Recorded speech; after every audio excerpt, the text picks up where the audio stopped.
Et c'est ultra important puisque depuis que je me suis lancée en freelance, vu qu'il y a plein de rendez-vous par-ci par-là tout le temps, ma tête ça devient un gruyère et j'ai tendance à tout le temps oublier et louper le coche parce que j'ai oublié, parce que j'avais mal noté, parce que j'ai pas eu de rappel, etc. Et ça me permet de pouvoir déclencher une alerte avec les paramètres et je commence enfin à honorer tous les rendez-vous que je dois prendre.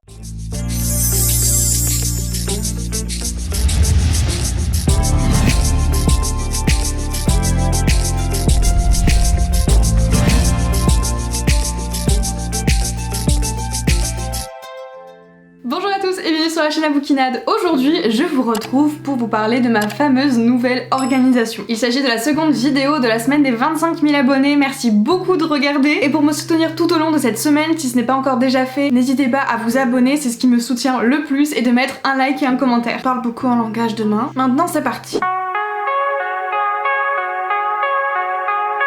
En ce qui concerne mon organisation, que ce soit côté pro, côté vie privée, je mélange à peu près tout, mais il y a quand même des choses qui vont être un peu plus réservées au côté pro et d'autres choses au côté perso. J'utilise 3 carnets et 2 agendas slash tableaux Excel, non 2 tableaux Excel et un agenda. Ça fait beaucoup, mais vous allez voir que ça a tout son intérêt. Toujours langage des signes. Et ça ne veut rien dire ce que je fais, c'est... J'arrête, je sais pas ce que j'ai en ce moment. Les 2 outils qui pour moi m'aident vraiment à avoir une visu sur tout mon mois, sur mes semaines en particulier. Le premier, ça va être un bullet journal. Alors je sais que la mode des bullet journal ça fait longtemps. Je ne l'utilise pas à proprement parler comme un bullet, c'est-à-dire que oui je le décore mais c'est pas non plus des dessins sensationnels. C'est avant tout, attendez que je vous montre un petit exemple. Voilà, des collages, des stickers parce que je dessine très mal. Donc ça c'est juste pour embellir et en vrai ça m'aide pas mal à me relaxer ce genre de page. Donc voilà, c'est plus vraiment décoratif et facultatif. Et c'est dans ce carnet qu'en fait je vais pouvoir noter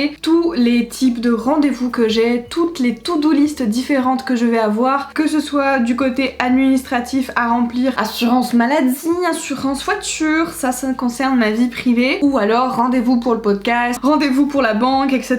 Bref, je vais tout mettre au même endroit pour pouvoir organiser journée par journée, semaine par semaine et mois par mois. Classiquement, comment se découpe mon organisation? J'ai toujours, on va dire, voilà, là, une page de présentation. Souvent j'ai une page objectif mais c'est pas tous les mois, c'est pas systématique. Et ensuite je vais avoir mon mois en entier sur une double page où je vais pouvoir mettre tous les rendez-vous, là où je dois me déplacer, etc.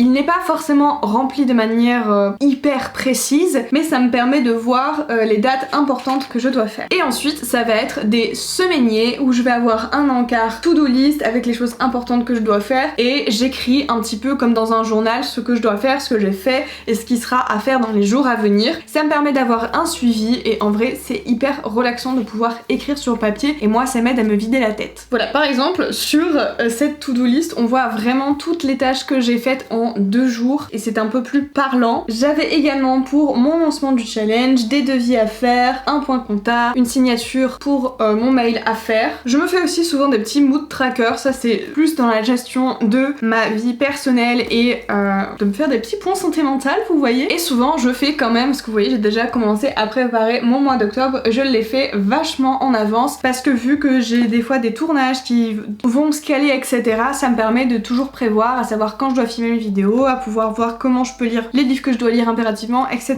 Donc voici pour ce carnet et je vais avoir un petit peu comme son cousin, comme son jumeau, mais de manière électronique. C'est pas un copier-coller du tout de celui-ci, mais c'est tout simplement un Google Agenda que j'utilise et que j'organise pas tâche par tâche, mais en fait j'ai créé plusieurs calendriers dans ce Google Agenda et ça me permet de découper tous mes réseaux sociaux, de découper ce que je dois faire dans la journée et de voir un petit peu combien de temps je peux prendre pour chacune des tâches et ainsi mieux pouvoir m'organiser et caler ce que je dois faire dans ma to-do list en priorité et celles qui sont un peu moins importantes mais quand même à faire. Ce Google Agenda est pour moi très pratique puisqu'il est à la fois sur mon téléphone, à la fois sur ma tablette, à la fois sur mon PC, je l'ai donc de partout et c'est ultra important puisque depuis que je me suis lancée en freelance, vu qu'il y a plein de rendez-vous par-ci par-là tout le temps, ma tête ça devient un gruyère et j'ai tendance à tout le temps oublier et louper le coche. Je vous raconte pas le nombre de coches que j'ai loupé cette année parce que j'ai oublié, parce que j'avais mal noté, parce que j'ai pas eu de rappel, etc. Et ça me permet de pouvoir déclencher une alerte avec les paramètres et je commence enfin à honorer tous les rendez-vous que je dois prendre. Et ça vraiment ça me soulage parce que du coup je n'ai personne pour me rappeler mes rendez-vous, il n'y a que moi. Et vu qu'en ce moment je pêche sur ça, c'est un outil qui m'aide grandement. Et c'est surtout pour cette fonctionnalités que ça m'aide. Puisque mon carnet, certes j'ai noté mes rendez-vous, si je l'ai ouvert toute la journée, je vais regarder et je vais du coup avoir tendance à moins oublier, mais ce qui est pratique avec Google, c'est que je peux avoir des alertes, je peux le connecter à mon calendrier de téléphone et du coup ça va me rappeler quand j'ai un rendez-vous important à avoir. Bref, voilà, ça c'est ce qui concerne vraiment la partie agenda de ma vie de freelance, de ma vie personnelle. Ça fait peut-être beaucoup d'avoir à chaque fois deux outils, mais je vous garantis que moi ça a changé mon quotidien d'avoir une version papier et une version numérique qui m'aide à ne pas louper les rendez-vous. J'ai un autre agenda, on va dire, c'est un classeur, organisateur, tout ce que tu veux de ta vie, et là je m'en sers plus pour faire le planning de mes réseaux sociaux, puisque sur le précédent carnet que je vous ai montré, je note pas telle vidéo doit sortir à telle heure, etc. Mais c'est là où je vais noter toutes mes idées de vidéos YouTube, où je vais noter du coup les idées pour l'année prochaine, et que je vais noter mois par mois le prévisionnel de ce que j'ai prévu, le réel de ce qui a été posté, ce qui me permet de pouvoir reporter les vidéos que je n'ai pas encore faites et que je ferai certainement plus tard. Et donc voilà, vous voyez, j'ai déjà commencé à faire le planning de novembre et de décembre, puisque j'ai déjà des idées qui se sont calées. Ensuite je vais avoir aussi un encart pour Instagram, puisque j'en ai un, donc comme je vous disais, pour chaque réseau social.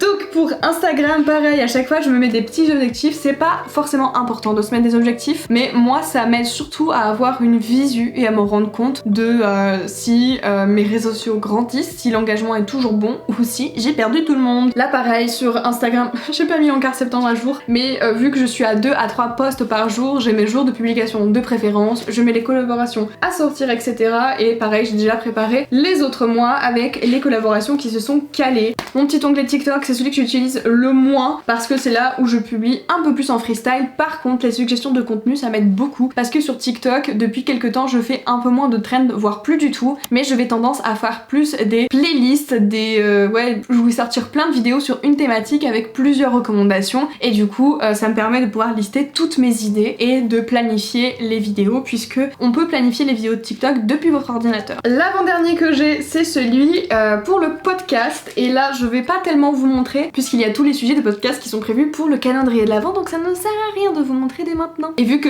souvent mes thématiques que je sors mois par mois, c'est un peu plus en freestyle, c'est un peu plus spontané, je vais moins utiliser ça, mais ça m'aide surtout à mettre toutes mes idées pour les calendriers d'Avent, et j'ai même déjà des idées pour l'année prochaine. Ensuite j'ai un hangar Twitch, mais je sais pas pourquoi je l'ai fait parce qu'il me sert à rien. Voilà. Donc voici pour mon petit organisateur. Lui est beaucoup plus simple, il a beaucoup moins de fioritures, etc.